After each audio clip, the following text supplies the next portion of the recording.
Millions of despairing men, women, and little children, victims of a system that makes men torture and imprison innocent people. You cannot shake hands with a clenched fist. Produced by a nuclear exchange would be carried by wind and water and soil and seed to the far corners of the kingdom of God, the kingdom of heaven. It's one small step for man, one giant leap for mankind.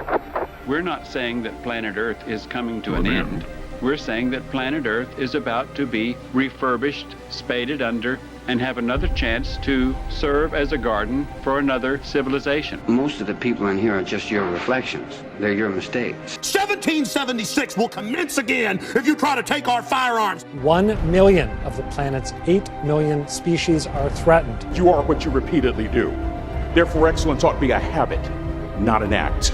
Your lives and the credibility of the United Nations is at stake. Epstein didn't kill himself. The reason this is such an interesting time is not only because we're on the threshold of the end of this civilization. They're trying to take you out with bullshit.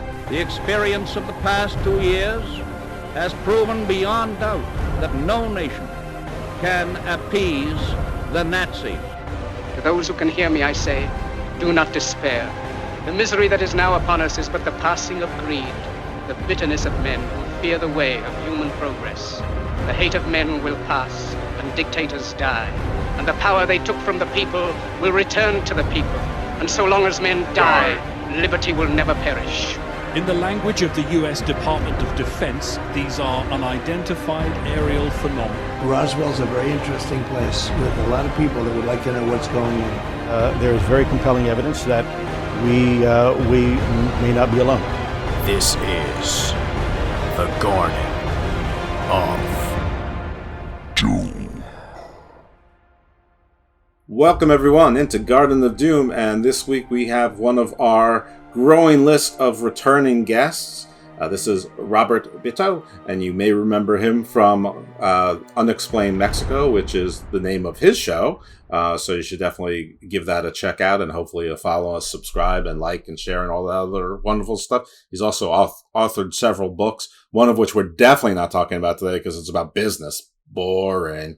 No, today we're going to talk about fun stuff. So Robert is an expert. He's a cataloger, a chronologer, a data accumulator, a researcher on all things paranormal in Mexico. So you want to hear about ancient cultures and ghosts and UFOs and all things Mexico. So that's sort of what we did with the last show, which I cleverly called Unexplained Mexico, Mexico Unexplained.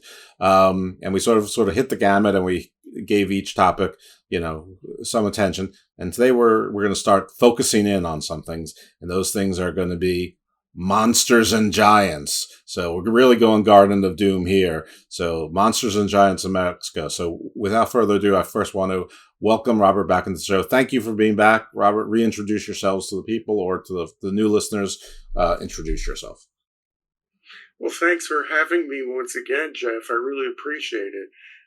As you said, my name is Robert Bitto, and I've authored a couple books on Mexico. I've had a lot of experience down there. I'm a kind of run-of-the-mill gringo, but I've run an imports business for almost 25 years now, where I get to go down there and buy the goods and take them back to the United States. And over the course of my travels throughout Mexico, I've learned a lot about the paranormal, about legends, about various mysteries, ancient history that people might not have heard of before.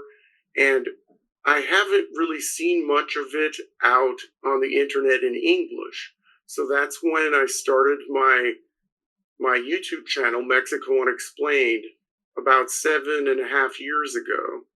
And I'm up to show number 352. I just dropped that about 45 minutes before coming on to speak with you here.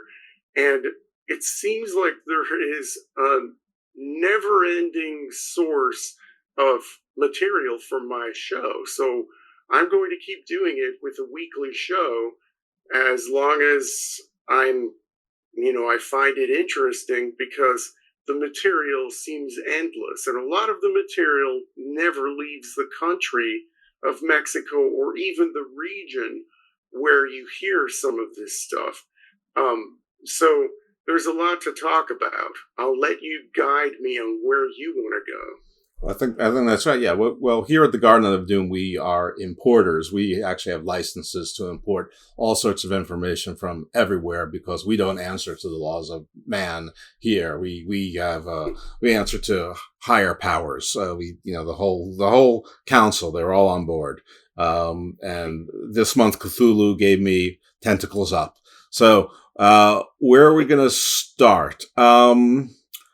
Let's start with giants. Because as you know, and as most of the audience knows, I've been affiliated with the Nephilim Anthropology Conference, and Nephilim is often considered synonymous with giants to certain sectors. Others think it's demonic, others think it's a combination of the two or something else entirely. But so we'll talk about giants because it sort of lends itself to what I just said, which was marketing for the conference. So you buy tickets to either go to the conference in Scotland, or you can buy a virtual ticket, and even hear from me, but also actually subject matter experts as well, mostly subject matter experts. So yeah, what do we got giant wise? And I don't, you can organize it however you think is easiest, whether it's by geography, whether it's by oldest to newest, newest to oldest, Aztec versus Maya, whatever. You're the tour guide here. Okay, well, we can go by geography and chronology. Excellent. In central Mexico, there are legends of giants going back thousands of years. And the whole idea of giants built the pyramids is not something that's new age or new. It's something that has been around for quite some time. In fact, the Aztecs believed that some of the ruined cities that they came upon when they first entered central Mexico, they believed that some of those ruined cities were actually made by giants. So there is a mythology there. And throughout a lot of these cultures in ancient Mexico, they have myths about races of giants or individual giants who came on the scene. And, kind of like, I don't know what kind of parallel we can make in our culture, but, a mythical giant who has a name and has different characteristics versus a race of giants. Paul Bunyan. Now, if you take the chronology all the way to colonial times, you had people from Europe coming to central Mexico starting in the 1520s and starting farming once the Aztec Empire collapsed in the early 1520s. And most of central Mexico was under the control of the Spanish. You had people coming from Europe and setting up towns and farms and ranches and things. And in the 1540s and 1550s, there were quite a few reports of giant bones being found. And the King of Spain was actually interested in these bones. And some of them were shipped to Spain.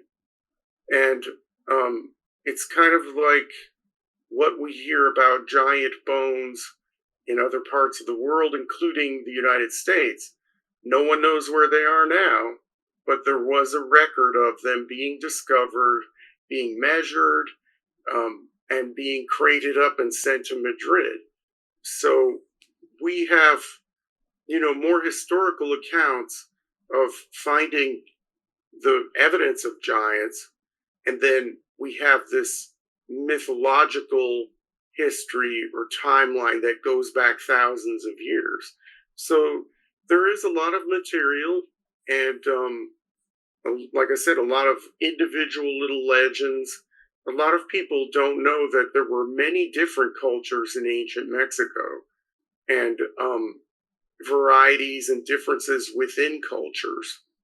So, there is a tradition. There are skeptics, though, that come out and challenge all of this stuff. They say, for example, a counter argument to giants building the ancient city of Teotihuacan, for example. People will come out and say, well, look at the steps of the pyramids. And the width of the steps of all the pyramids in Mexico are made for someone, an adult, who has a U.S. men's size 7 shoe, or 6 or 7. Like, most Americans would be wearing that kind of footwear when they were 12. Right. And that's because, the people in central Mexico traditionally are shorter stature and smaller. So people will say, well, every staircase to these pyramids, they're all small. So how about that? And then the counter argument there is, well, those were put later on these structures. Those structures have been there for a long time. They were constructed by giants, and then regular humans came and built those staircases to suit their needs. Then, okay, for the other subject that I talked about, the bones being found, those bones have been dismissed as being mammoth bones, right, or other megafauna bones. But then the counter argument to that counter argument is, well, we don't have the bones to look at. So you can't say that they were mammoth bones. So, right. Yeah, it's all there's still a lot of mystery connected with all of this. Well, let's go on the assumption that they are all true, or at least we're not on a mission to prove or disprove them.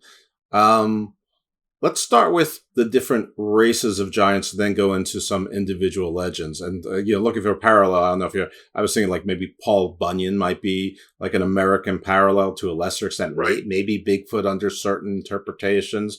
But, Finn McCool in Ireland is what is that? I know that in Merlin mythology, or British Albion the giant, basically formed or first settled Britain, but there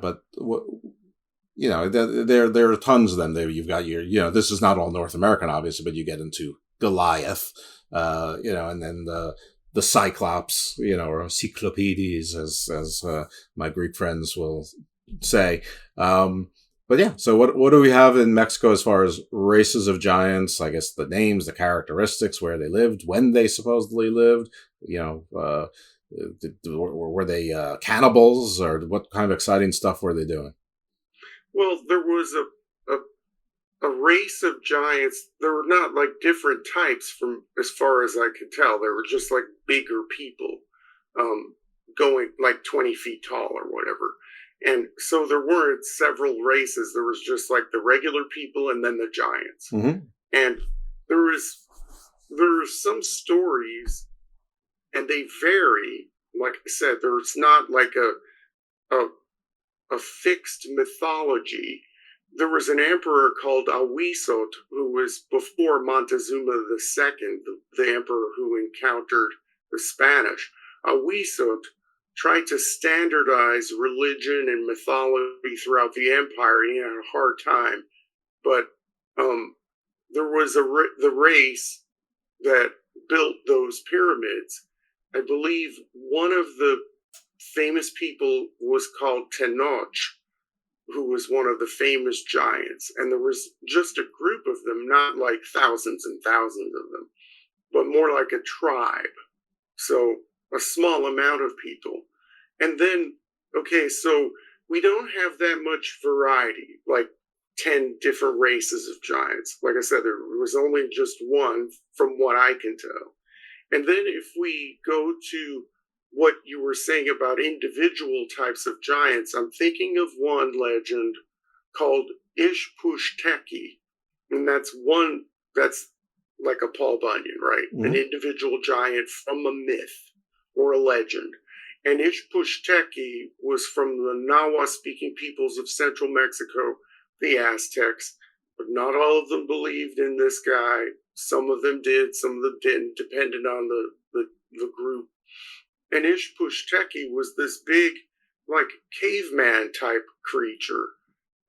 He's depicted looking like this big, lumbering, like a cartoon caveman almost, standing 20 feet tall, and he was kind of dumb, and what he would do is stumble into fiestas, celebrations that the natives would be having or whatever, and they all had to treat him very kindly, not anger him, and he would try to dance with the locals and stuff, and he would swing around and accidentally kill people. Right.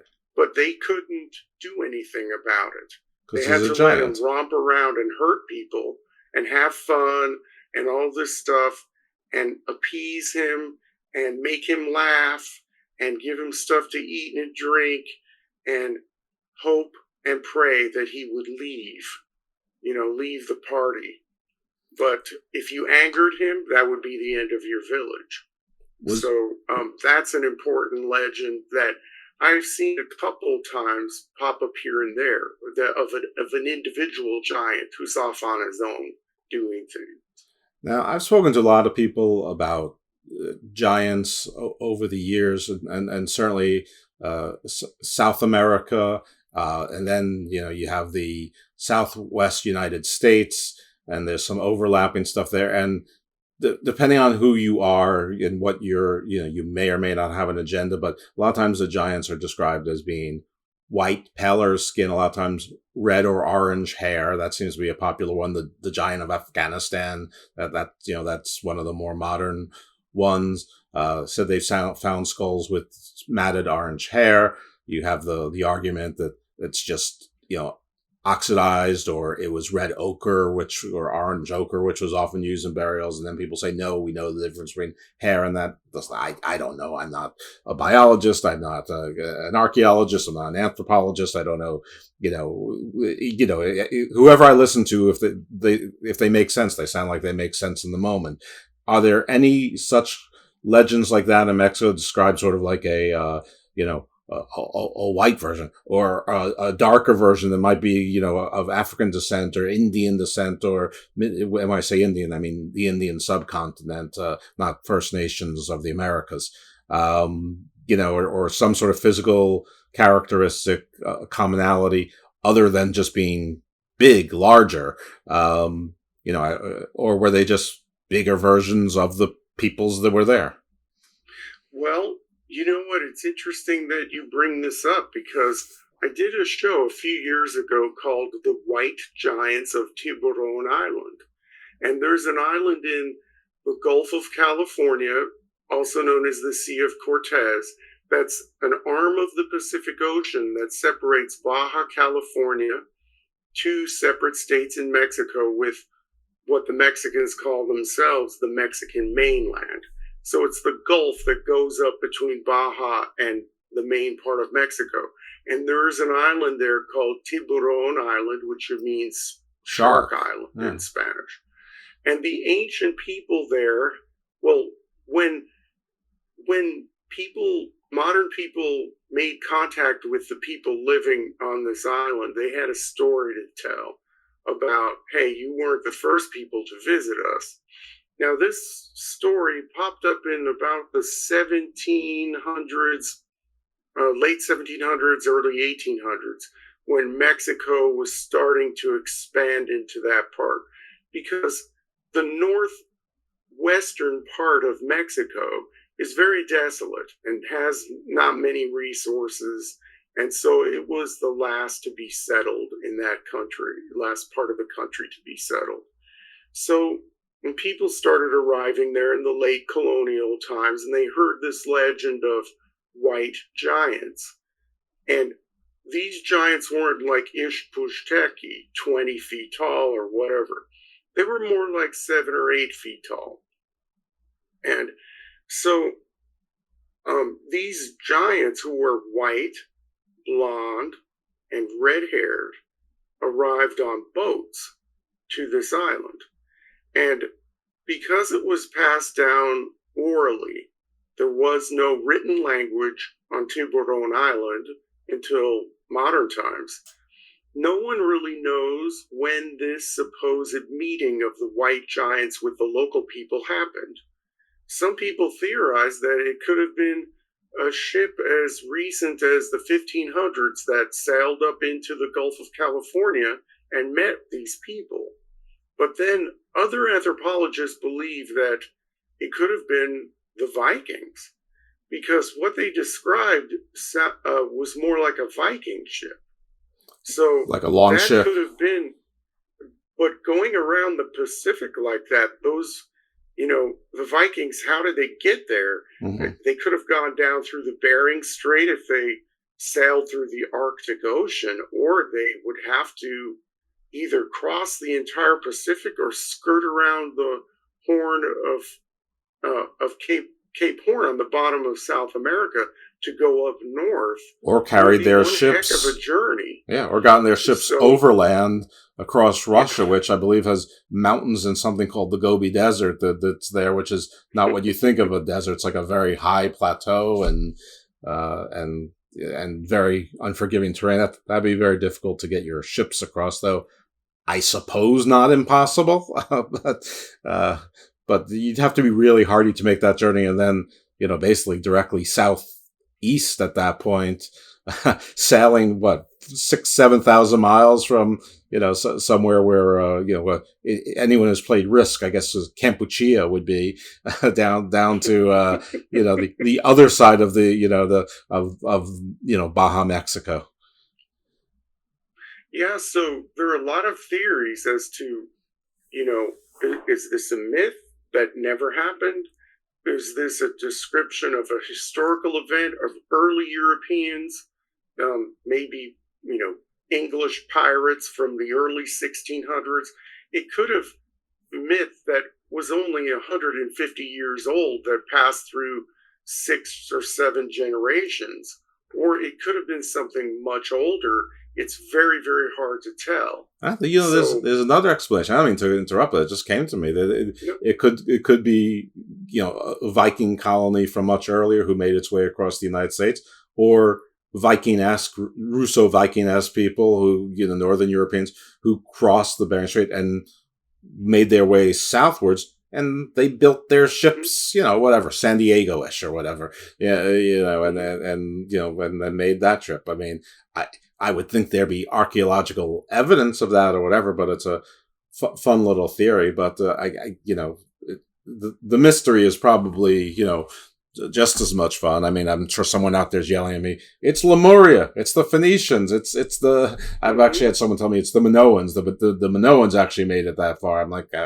I wasn't aware that the Minoans made it out of the Mediterranean, but they swear to me that the Minoans made it to.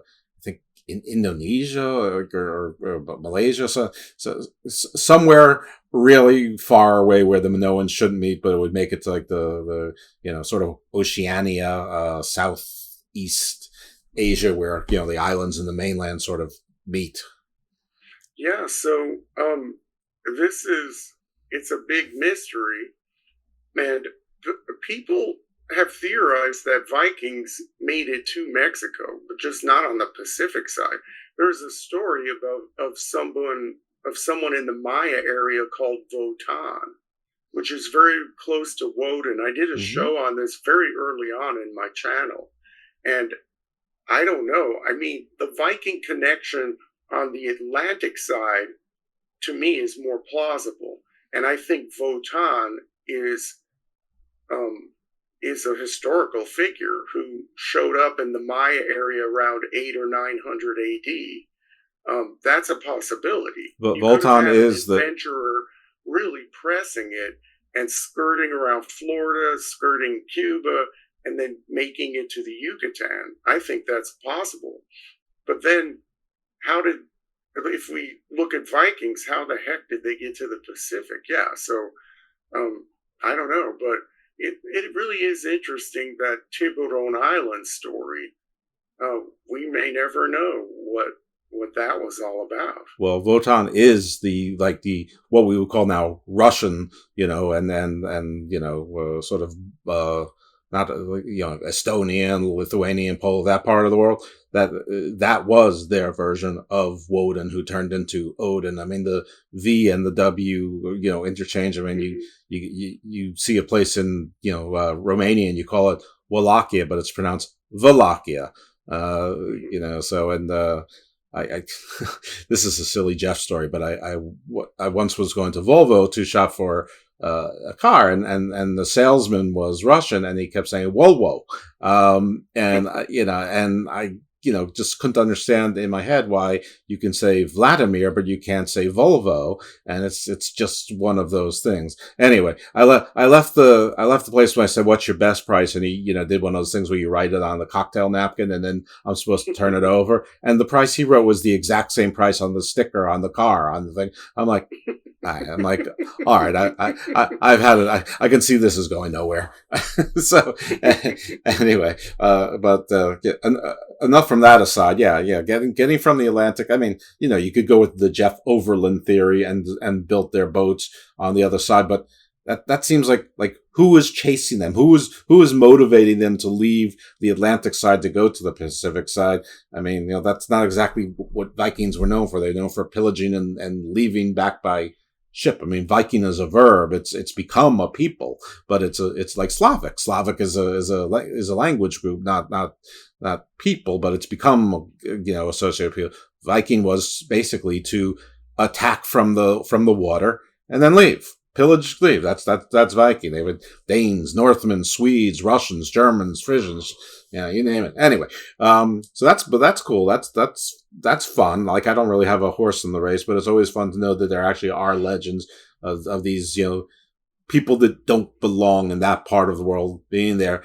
What about this thing about, it's either Olmec or Toltec that these ruins were there. Nobody knows where they came from, but like they have carvings of faces, almost like Easter Island, but they're very ethnically distinct, like from what you would consider to be, clearly African, clearly European, clearly, that they wouldn't be what you would consider the natives, the First Nations folks of Mexico or the First Nations that they would, but it was a mix, like the like different features that they were, not indigenous, whatever that means, to that part of Mexico.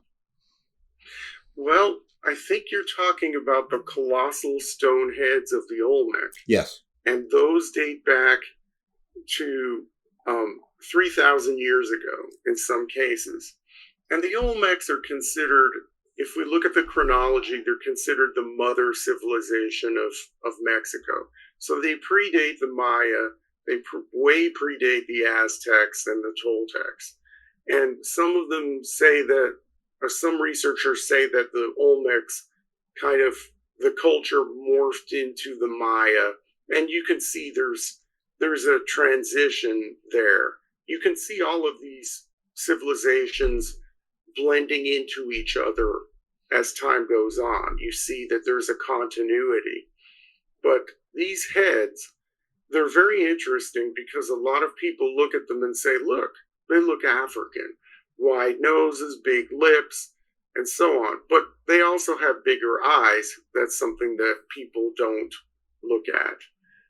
So the features are exaggerated. But let me say one thing about this. They may look African to people who haven't been to Mexico as frequently as I have.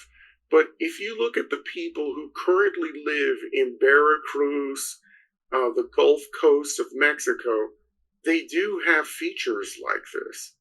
They do have wider noses, bigger lips. It may be a tropical thing.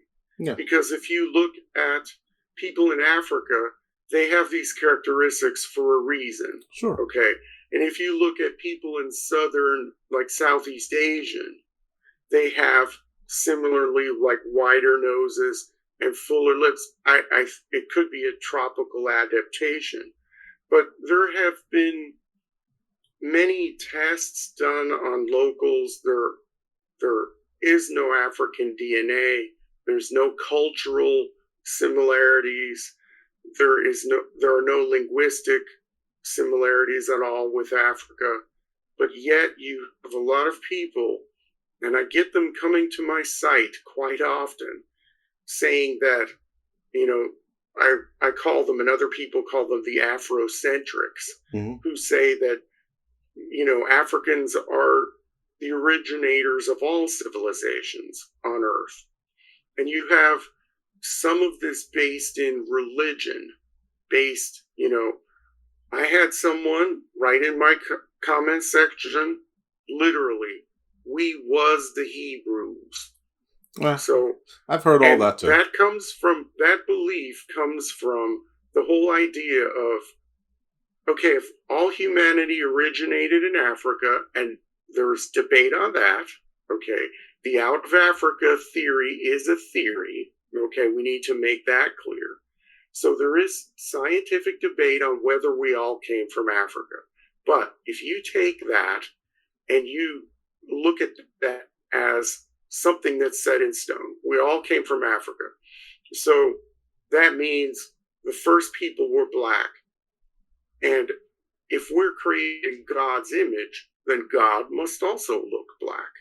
And all of the old biblical people, they all must be black. And all of the civilizations that were in existence in ancient times were all black African people. And that's where that whole line of thinking comes from. Yeah. And then they will cherry pick little things like these sculptures. And I always have to tell people who run me down hard on this, because there are many people who do this, I say to them politely, please go down there. Go to Veracruz. Go to these little villages that have people, the same people have been living there for thousands of years. It goes back to a French archaeologist in the 1850s. There was still in the 1800s this big mystery. Where did these pyramids come from? A lot of the ruins were yet unexcavated. Is there a connection with the old world? Where did these people come from? There was a French archaeologist, and I can't remember his name, who said, you guys, look at the wall carvings, the paintings, the murals, the monuments. Now look at the people who live 10 miles away from these ruins. They look the same. The people who are living here now, their ancestors were the ones who built this stuff. So, a lot of people don't know that because they haven't been down there. Right. And so, yeah. There's a lot in there, but I would say that it's just the Afrocentric equivalent of, well, basically what I asked about earlier. White giants, that there were these great white heroes of old going all over the world, and because they're white, then that, so it's the same thing. I mean, I don't, the out of Africa theory is a theory, and I know it's being, challenged some with, Southern Europe, and who knows what we'll find, and then places in Asia, and everything keeps getting older. But even assuming that the out of Africa theory is correct, and it may well be for all we know, by the time people when people were leaving and there wasn't just one migration, there were apparently two different great migrations, but I'm sure there were lesser migrations sort of constantly throughout. There wasn't really the differentiation between race, and the climate in that part of the world was very different. I mean, you just going from biblical stuff and what we now consider the mostly arid Middle East, there were hippopotamus. I mean, all the Egyptian gods. You got hippopotamus, you got crocodiles, you got, you have lions, and, Hercules wrestled a lion in Greek. There's no lions in Greek. They're 700 miles south or whatever. But not then. The climate was different. There were lions all over the place. The climates were different. So even the environmental conditions that you mentioned earlier may not have been the environmental conditions then. It might have been a whole entirely different type of looking human at the time. That said, I don't really, whatever it is. I mean, I do care. I'm interested and curious. I don't have a horse in the race, and I don't have any information to settle it. But I think what you're saying is that when people are looking at the Olmec colossal heads, that they're seeing what they want, maybe with ignorant eyes. And I don't mean ignorant eyes in that you're stupid. I mean, you just don't have all the information. You're looking at literally a face value and you're saying, oh, well, that looks like a guy from Africa. So they must be African. Oh, that looks like somebody who looks European, and there were no Europeans here. Well, maybe look around where you are. You're not looking around the obvious that down the coast there's people who have the African features, and 30 miles inland there's people who have what you would consider aquiline European features or whatever, and it just might have been images of certain prominent leaders within a 200-mile radius or whatever. Yeah, and people still don't know why those heads exist. But here's an interesting thing that, this may be kind of out there, but here is a theory that I'm tossing around. Okay. If you look at these heads, they all have helmets on. And see, that plays into the ancient astronaut people. But they have this headgear. Well, I'm sorry? I'm listening. They have this headgear on. But the headgear is for the Mesoamerican ball game. Now, that is the oldest team sport on the planet. It goes back 3,000 to 4,000 years, long before basketball, right? It's a game similar to basketball and soccer, and two opposing teams. Could these colossal stone heads be the stars of the ball game? Could it be that simple? Well, if people are people, they're gods, they're this and that, and they're a king or whatever. Well, why not? Why couldn't it be a Charles Barkley or a Larry Bird? From that time period, sports figures. Going back to gladiators, they're some famous people, and they're adored by the commoners. And so, why not? Right. Why can't these be monuments to sports stars? What is sports other than a kinder, gentler, simulation of a type of war between regions, or so sure, yeah, we have sports heroes now. The gladiators were sports heroes, yeah. Right. The Olympics in Greece. Right, and then the serious academic PhD, multiple PhD archaeologists or whatever, well, they must be ceremonial and and all of this, and it's no.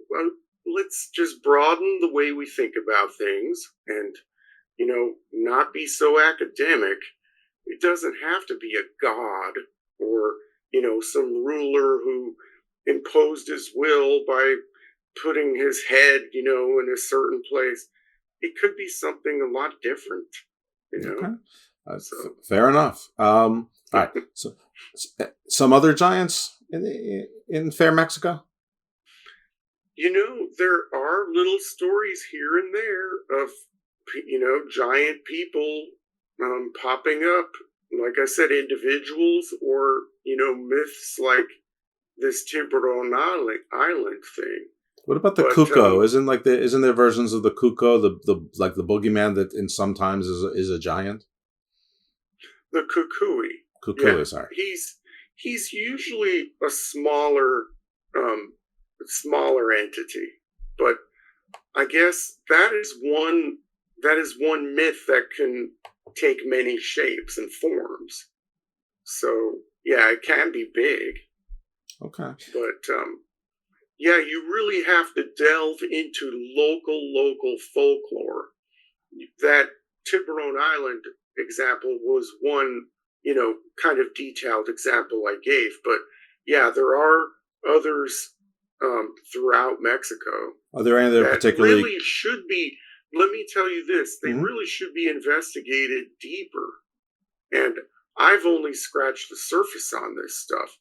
If you gave me an assignment, let's say, if you said to me, Robert, go out and find some giant stories and come back to me in a year, I could probably gather up like 5 or 6 really detailed stories from specific geographical areas. Let me stop you, Robert. Like I said, there's a lot. Let me stop you.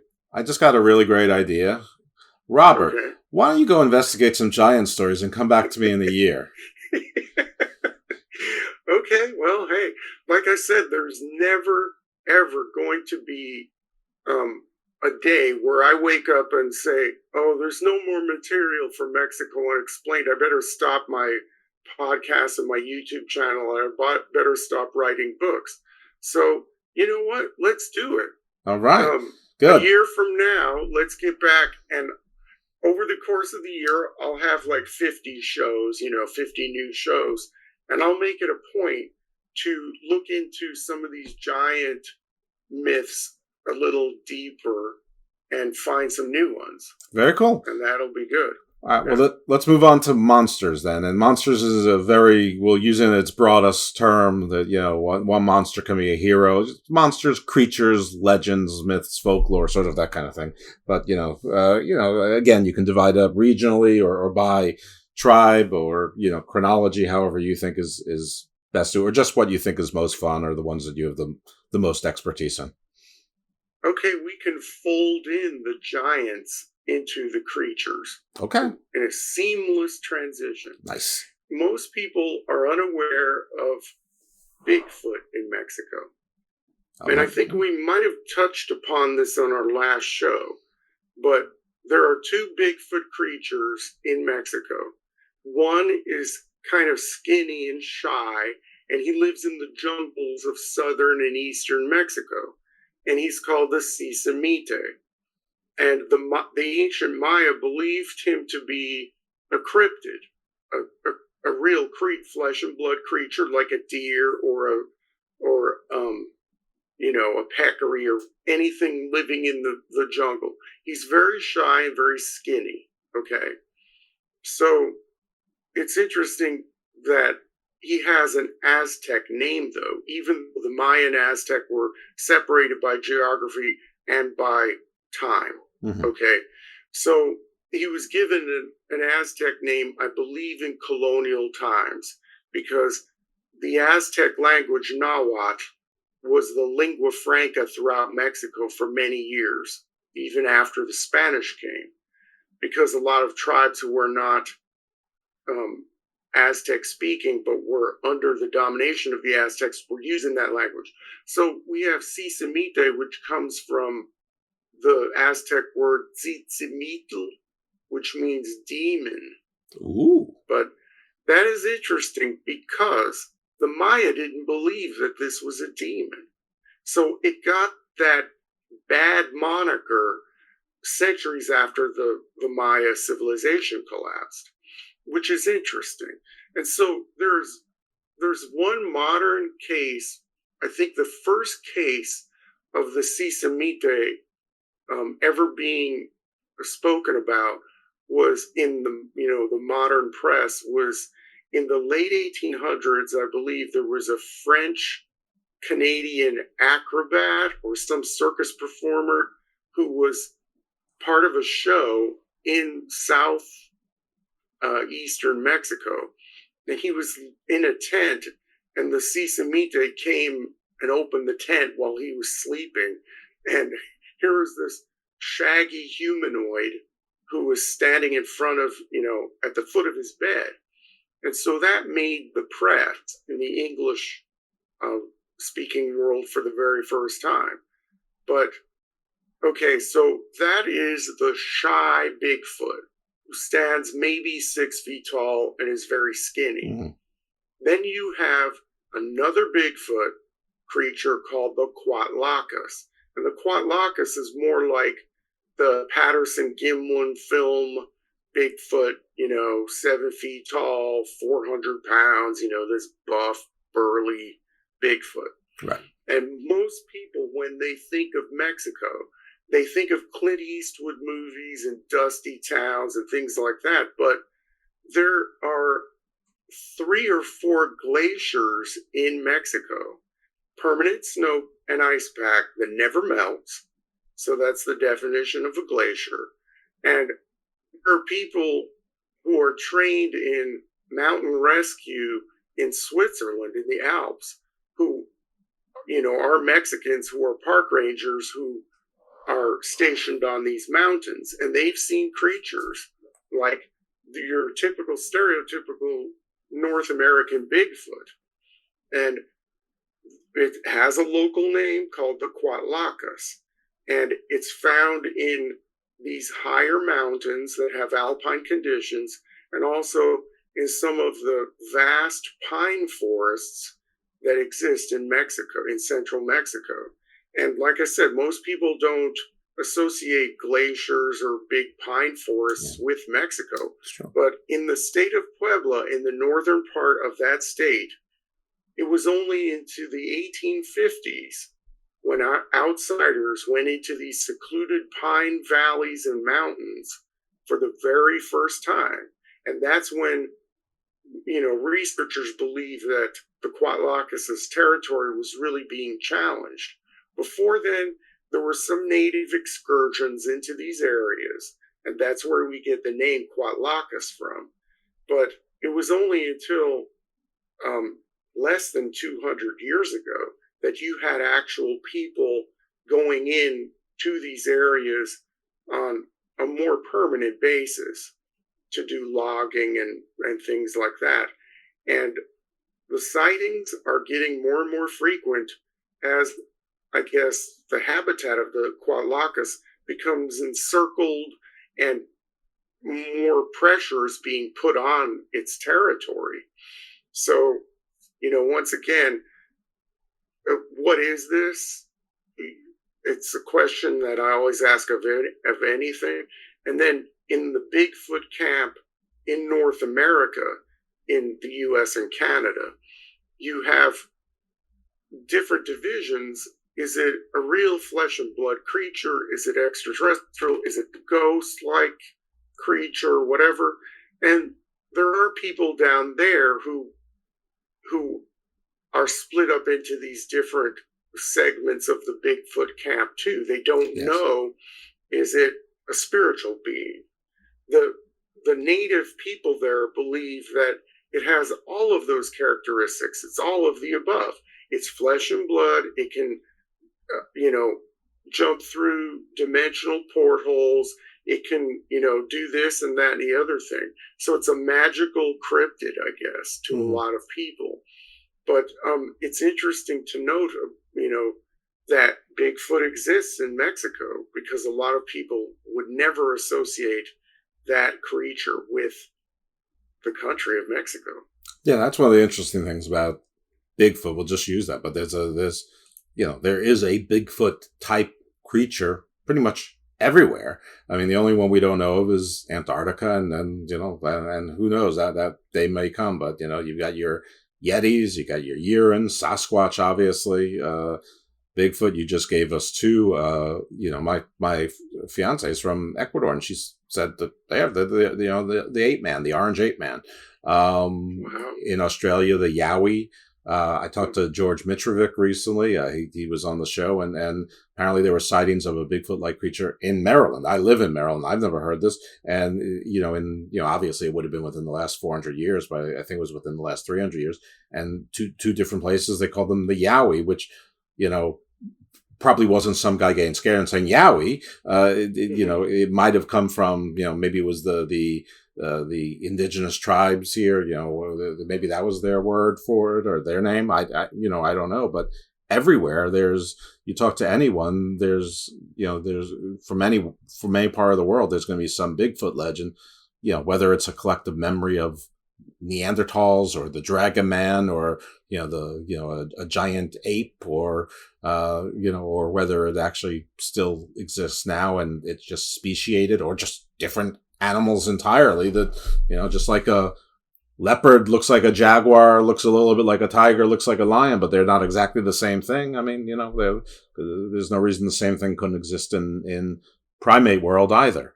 Anyway, all of that is to say that Bigfoot's one of those sort of collective memories, encounters, experiences. It's sort of like one of those global paranormal repeating phenomena. And so what does that mean? I mean, you would think. I mean, it could mean two things. It could be the Jung, the Carl Jung thing, where we all collectively we have the same archetypes in our head that we know or we fear, or it ain't that hard to picture a bigger version of ourselves. And if you've ever seen a bear or a gorilla, that maybe you make it a little scarier, like Mr. Hyde, or that it's real, that there's the they or it is real. The plural is singular in species. So those are the two possibilities. It'd be far more fun to go with the real part. But it's a little bit disconcerting that nowhere anywhere seems to have a body or stumbled upon, even we find burial sites for humans. We haven't found burial sites or, the remains or bones or whatever. And then of course other people say, sure we have, they're just covered up, or we mistook it for the bones of a megalithus or a big human. I don't know. You probably know better. Or there's a Bigfoot graveyard where they all go to, like the elephant graveyard. a global one. Yeah, right. But see, then with those people who believe that, I would say, or I would ask, well, what Bigfoot doesn't succumb to accidents? Because you could be hunting, on the side of a mountain, then you slip and fall and kill yourself. Right. So that Bigfoot wouldn't be able to get to the mythical Bigfoot graveyard. So. Right. And then someone else said to me, well, his bones turned to dust. Well, great. That's a convenient little thing. Then, yeah, Bigfoot vampire.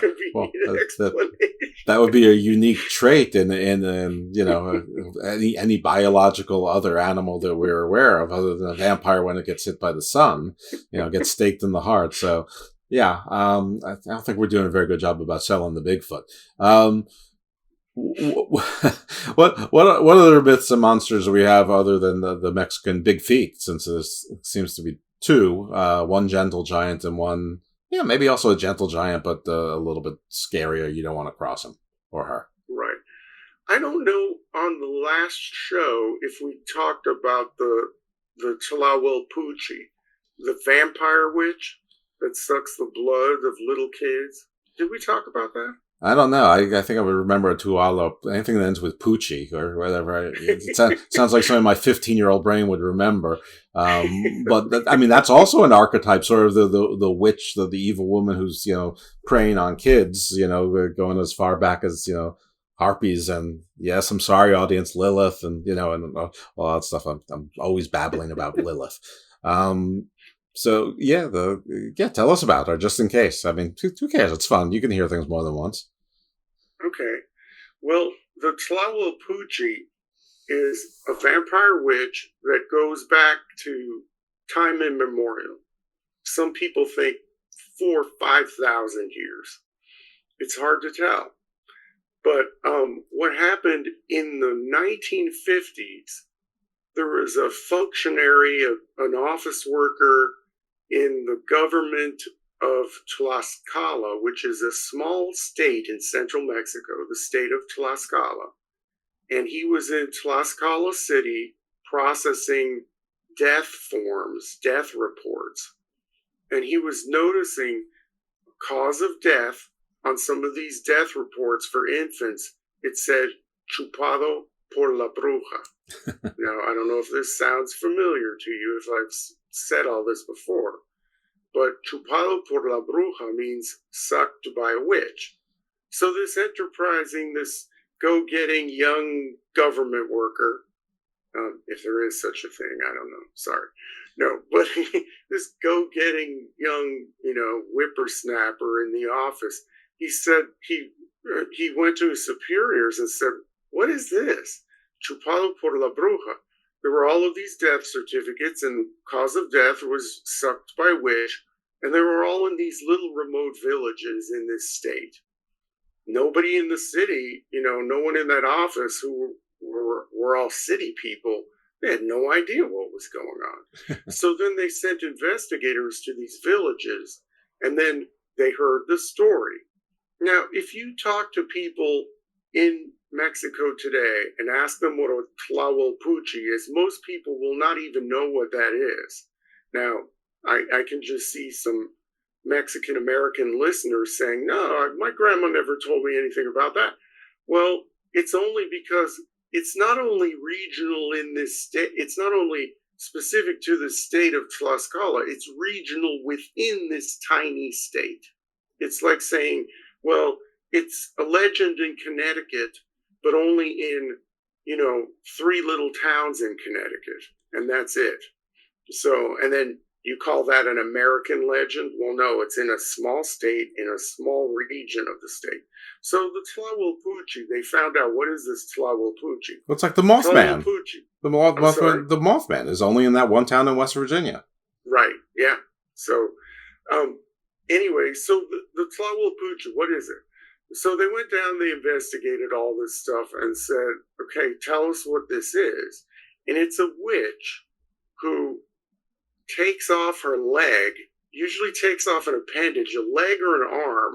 And there are other versions of this in Mexico beyond Tlaxcala, where a witch has to take off a hand or some appendage in order to transform herself. But this specific story, she takes off a leg and then turns into some sort of creature. She usually flies out the window, and it's basically a shape-shift witch, a human woman who shape-shifts, and how she gets into the house will determine what she turns into. So if your house is pretty closed up, she'll turn into a flea and go through the keyhole of the front door or something like that, or a crack in the window. And then when she gets to the baby's room, she reappears, reconstitutes herself, and then goes after the baby, and then sucks all the blood out of the baby, and then leaves. And then so the parents come into the bedroom, and they see the baby, pale and just dead in the crib. And then they say, okay, well, the Tlahuelpuchi must have come in the night. And then they put that on the death certificate. And so that's how this legend came to be known outside this little region. So, and anthropologists, other researchers have gone down there, and they say that this goes back to way before the Aztecs. It's a legend that could be 4,000 years old. Has there ever been anyone to look at this mystery in a modern way and have identified, a localized disease or illness, or maybe just something that was being misdiagnosed and called this, that is, exists other than this town, maybe all through Mexico, maybe all through the world? Or have they not been able to identify, is it sudden, SIDS, sudden infant death syndrome, or is it something completely different? And, blood-sucking witch is as good, is as likely as anything else because modern science hasn't figured it out. Well, after they did their investigation, all that the health authorities in Tlaxcala City told these people in the rural areas to do was quit writing that down on the reports. They didn't do anything to investigate the real cause of the deaths of these kids.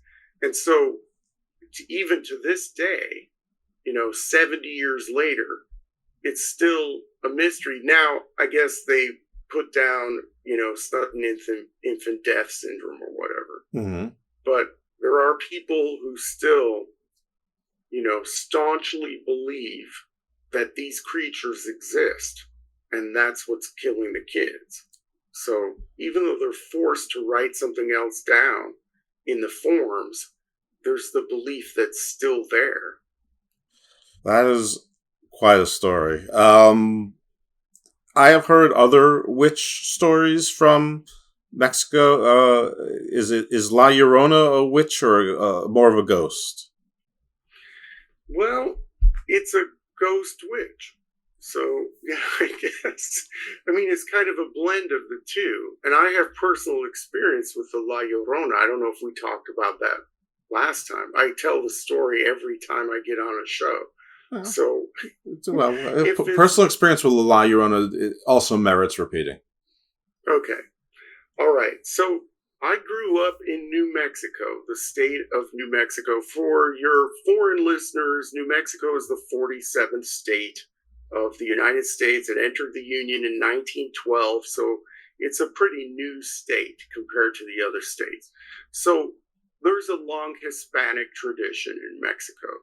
The legend of La Llorona goes throughout the former Spanish Americas, and that includes the northern part of what used to be Spain's empire in the New World, which is New Mexico and southern Colorado. So there's a legend that a woman, she's usually described as being very beautiful, and she married a handsome man who is in the military, usually the story goes. And he's away a lot. And there are rumors saying that he's cheating on this woman.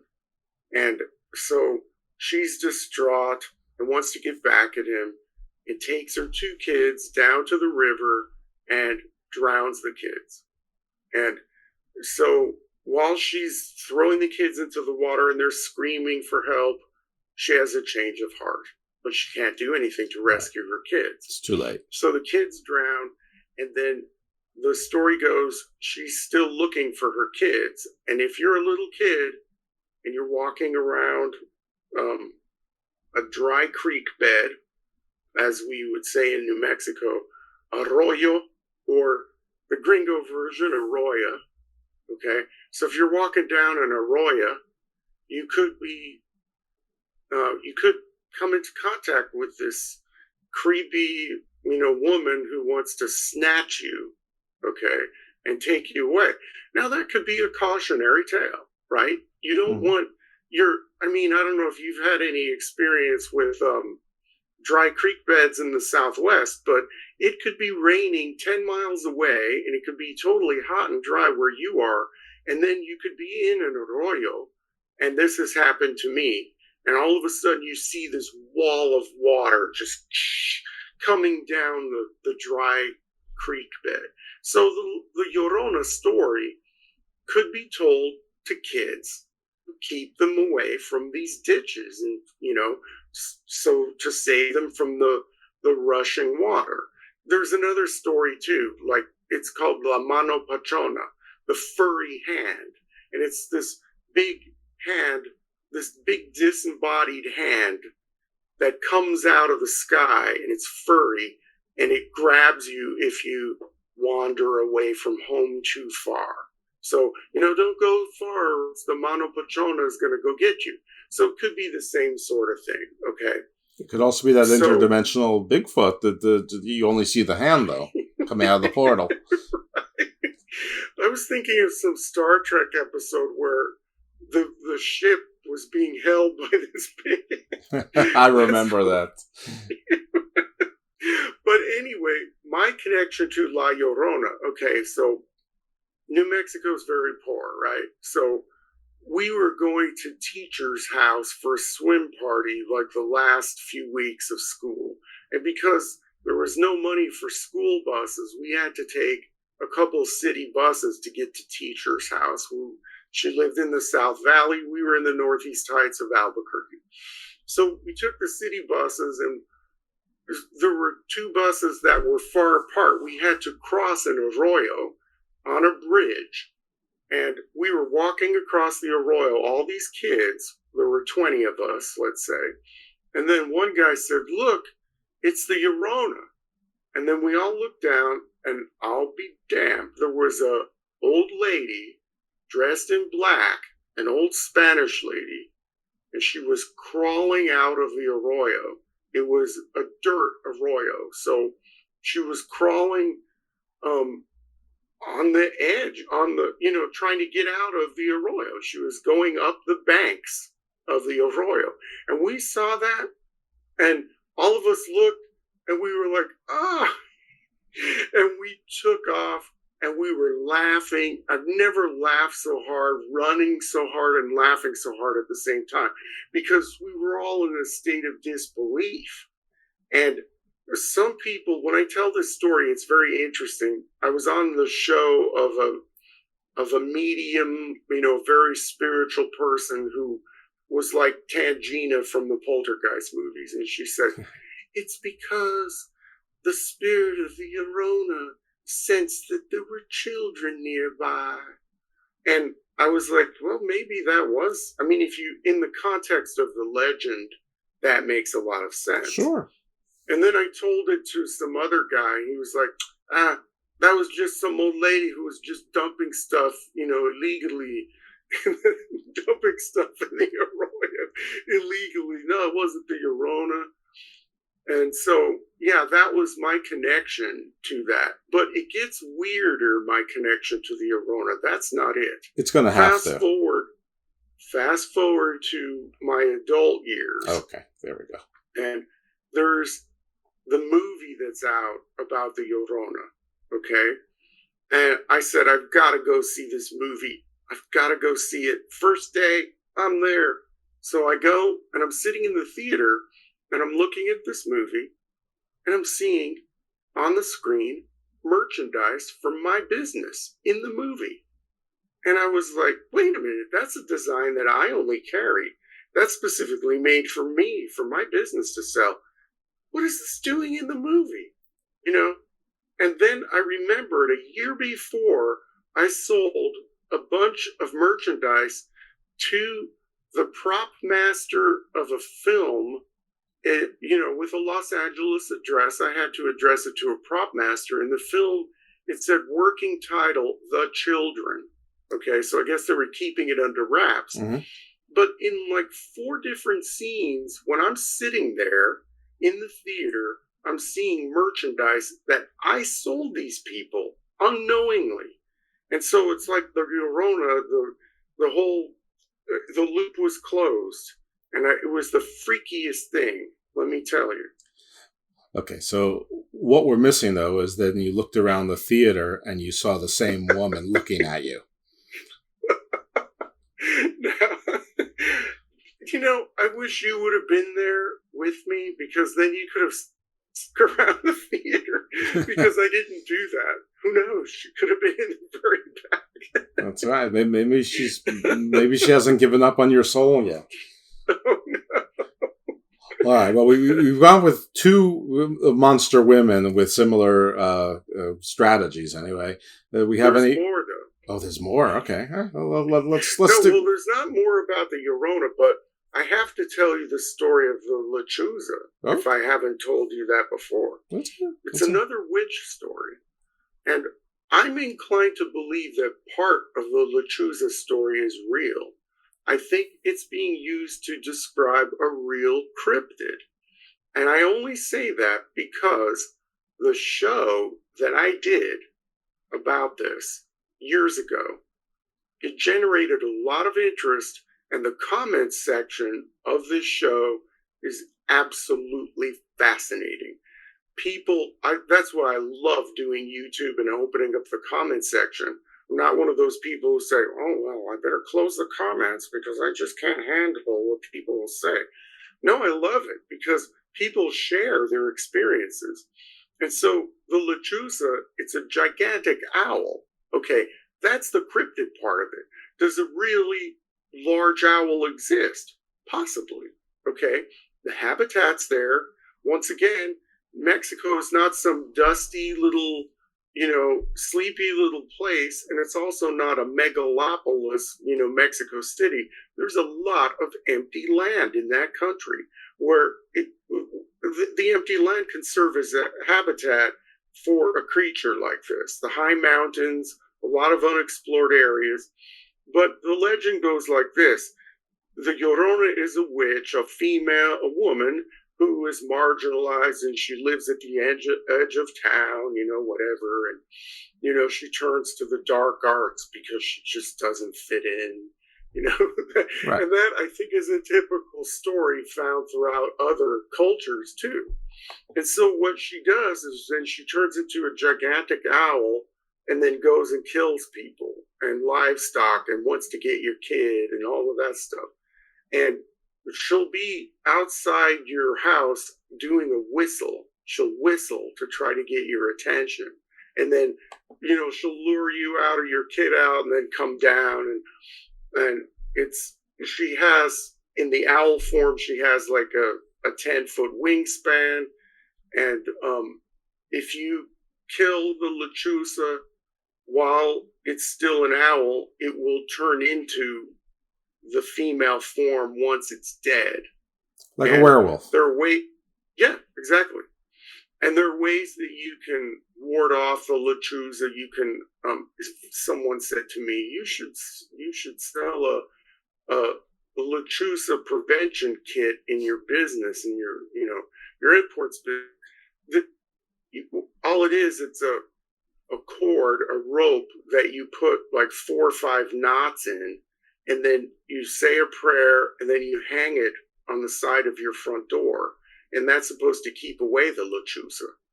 But this could be a story that was invented to explain a real animal. Because if you go to my YouTube channel and you look at those comments, they're absolutely amazing, because people have written like crazy amounts of verbiage with their stories. And it seems like the sighting of this gigantic owl happens along the Rio Grande Valley of Texas. That's huge. And then other parts of the Southwest. But this is mostly a legend of northern Mexico. So I'm thinking, if this were a real animal, the habitat or the range of the animal would extend from southern Texas, the Rio Grande Valley, all the way across the states of Tamaulipas, Coahuila, and Chihuahua in northern Mexico. And that would take in some very remote territory, the high Sierras of those areas and deserts and things like that, where people just don't go to. So it could be a real animal. I don't know. I was invited to go on a lechuza hunting expedition by somebody who lives outside of Rio Grande City in southern Texas, and I haven't taken them up on that yet. Well, you've already had a close call with La Llorona. I don't know if you want to risk this too, but you I think you sort of have to, though. I mean, you know, I think you have a Indiana Jones like obligation to do it. But what else we have? We have anything like a big teeth and scary and not just hunting children, but hunting, you know, adults. Yeah, well, we have a very, very old legend called the Nahual, and that goes back 3,000 or 4,000 years. And they know it goes back that long because they can see in bark paintings, in murals, in, you know, codexes and things like that. They see in the artwork visual representations of this creature. And what it is, it's a snarling, life-size creature that is part feline, part canine. Okay, like it. It's a male, a sorcerer, a warlock, whatever, who turns himself into this and causes mayhem or whatever, usually at night, and then shapeshifts back down into his human form when, you know, the sun rises. And so this is a legend that goes way, way back. It's been kind of co-opted by Carlos Castaneda and those New Age Toltec people who, I don't know, they've co-opted this legend and say you have an inner Nahual, you know, it's a part of your personality. That's not what the legend is. That's some New Age kind of tweaking of the legend that happened in the late 60s. And so people are confused as to what that means, but it goes back to this really old legend of this creature that someone shapeshifts into. What aspects are feline and what aspects are canine? Well, it has whiskers, and the claws look very feline, but the face looks like a dog. Okay. So yeah, and then the body looks very dog-like. So it has like cat's claws and whiskers. So, so I'm trying to it has, wonder. like, ears like a cat.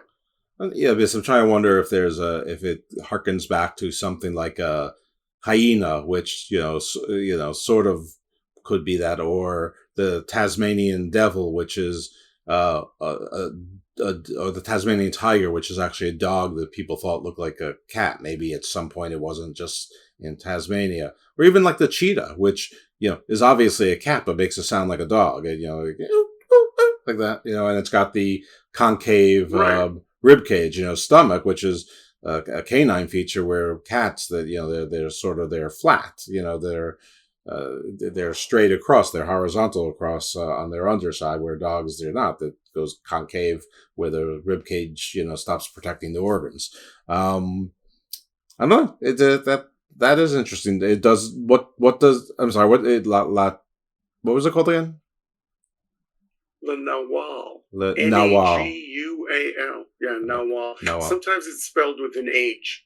Yeah, so that's a very, very old creature. What's it eat? What's it hunting? It eats people. Excellent. And, anything, I guess, but people can be the prey. But it's a skinwalker, though. It's a shapeshifter that's going in there. Yeah, exactly. You know what? It's very similar to a skinwalker. Yeah, that's yeah. And I'm sure there are other examples of that sort of thing in other cultures too, which, is it Jungian, like you were saying? Is it some archetypal thing in the recesses of our minds, or, what is all of this stuff? Not man turning into beast. I mean, and very similar to a werewolf, but not with the moon. Which. I'm sure there's something to that as well. I actually once tied it to like the devil dogs. They would guard the tombs. Sort of in I think it was in England, or anyway the UK, Great Britain. And the person I spoke to said, yeah, actually a lot of people can tie the werewolf legend to the devil dog, and I'm like, oh, cool, or at least this particular type of devil dog. All right, I think we have time for one more. So, is there like a dragon, or like a hydra, or like a giant sea monster, like a leviathan kind of thing? Godzilla? Well, in the Sea of Cortez, where Tiburon Island is, there is a legend called the legend of the Demonio Negro. Okay. The Black Demon. Like it. Now, on another show, I was tasked with going to see a movie that went out, that came out a couple months ago in the spring of 2023, called The Black Demon. Okay. And it's about this shark. It's a gigantic shark that supposedly lives in the Sea of Cortez, like a megalodon. Mm-hmm. And it goes back, it's not a legend that goes way, way back into prehistory, but it has some aspects of the whole Leviathan and all of that stuff, this gigantic creature that comes out and kills people and all of that stuff. That's a more modern legend, but as far as others seek, and the movie was terrible, by the way. It was absolutely awful. And we had to cancel our show on that movie because I told the guy, I said, there's really nothing to talk about this film and how it relates to the legend. But the movie was terrible. There was a lot of agenda-driven messages in there too, What's to say it's not a megalodon? Besides the color, it just happens to be darker. Yeah, or it could be some other creature. Sure. Or it could just be a legend. It could be. No, we don't want that. We want one of the first two. Well, you know what? There's an alternative. Sometimes these legends, or even UFO sightings that happen in Mexico, there's another motive behind some of this stuff. It's to try to get tourists or people interested to go to these places. And then they can make money. The locals can sell churros or balloons or cheap plastic stuff. And, they can have this little carnival atmosphere. And it's happened so many times. I've even partaken in some of it. You know, you don't waste a good monster. To these places where they have this stuff, and you know, some of it is that sort of thing. Mm-hmm. And I'm wondering if this black demon shark, that could be part of it. They want people to be curious enough to go there. In the movie, they said it goes back in deep into prehistory and blah, blah, blah. We're not treating the earth right. And so this is now waking up, and, you know, these big creatures are coming out of the sea because we're not being good stewards of the planet and all of that stuff. Right. It's Godzilla. Yeah, basically, yeah. Well, there are orcas that are like harassing like fishing vessels now, which I'm all team orca, you know, obviously. So you know, maybe it's spreading, maybe, and like the behaviors are being taught, so like they're teaching it to each other. Well, you know, I don't know, but all I know is that there's scant little evidence for this creature. It's a popular myth. And the movie was terrible, and I do not recommend it. Okay, fine. Any griffins or hippogriffs, or, you know, I think you were going to go into another sea monster. Jeez, you know, there's not a whole lot like that. There are a lot of like mammal type land-based creatures. You know, we've talked about a few of them. And what about like the Firebird? Like the Thunderbird, the Thunderbird, Firebird, isn't there something like that? Well, there have been some sightings of gigantic birds beyond the lechuza that we talked about, the gigantic owl. And some people, there was, in northern Mexico, in Chihuahua, there were sightings in the early 2000s, like 2004, 2005, of a creature that they were calling the Guadalupe witch. They were also calling it the man bat. It supposedly tore the roof off of a police car. That was some scary stuff, because there were some eyewitnesses about that. And what they were describing was pretty much like a thunderbird, you know, this gigantic dark winged creature, you know, that wasn't an owl. So, you know, then people say, well, it's a giant condor, a California condor. There must be, you know, a population that's been cut off from California that's still alive in the northern Sierra Madres of Mexico.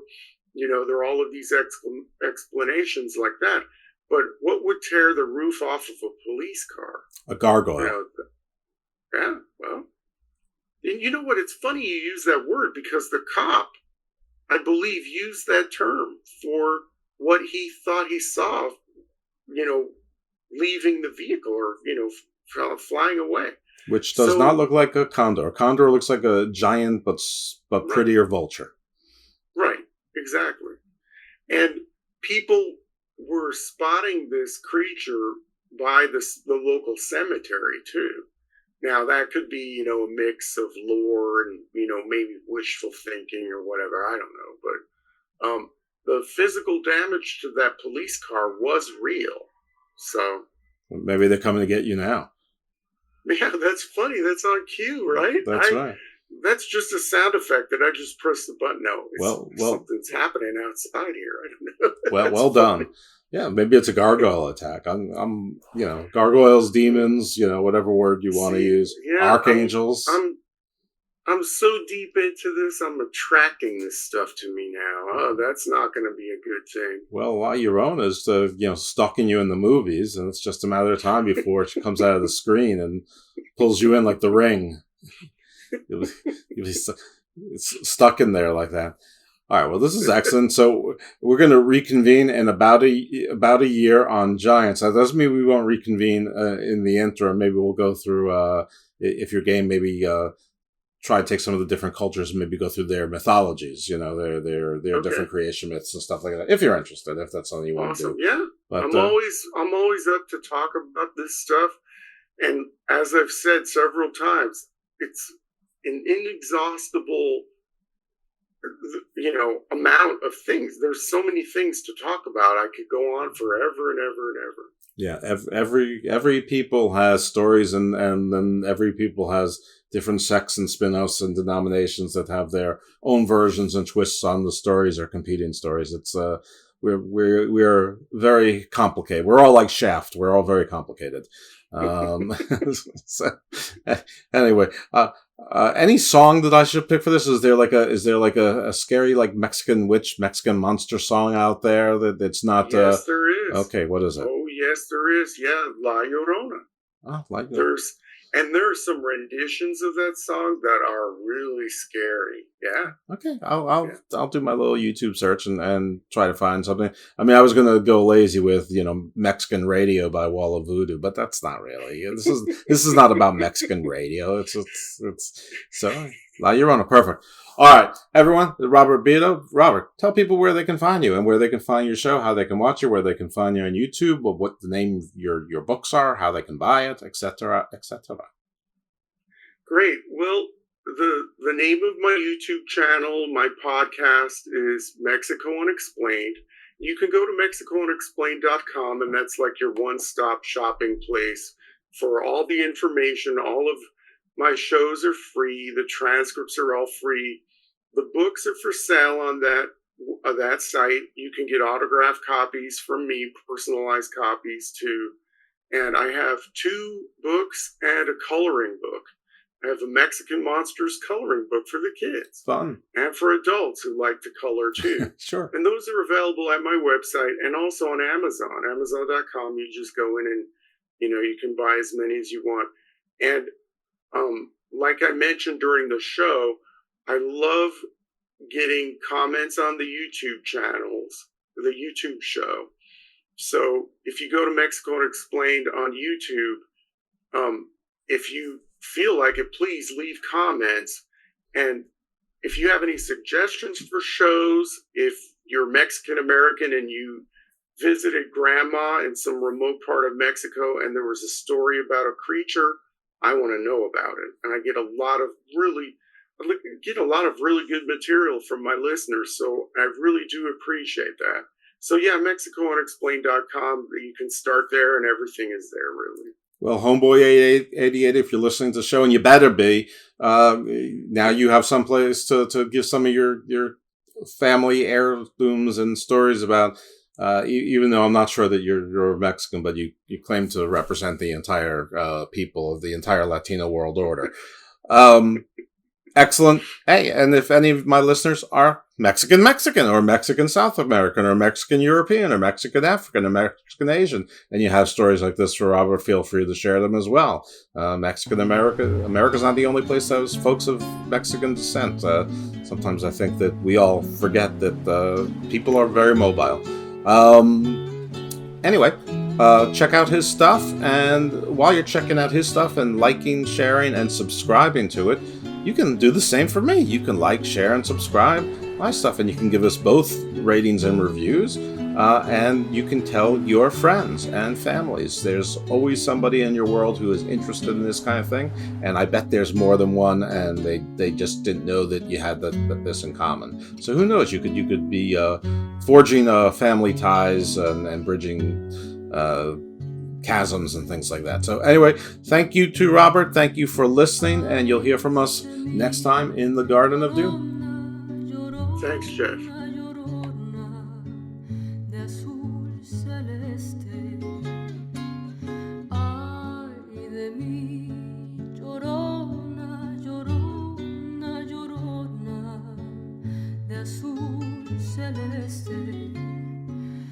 Aunque la vida me cueste, llorona, no dejaré de quererte. Aunque la vida me cueste, llorona, no dejaré de quererte. No sé qué tienen las flores, llorona, las flores del campo santo. No sé qué tienen las flores, llorona, las flores del campo santo. Que cuando las mueve el viento, llorona,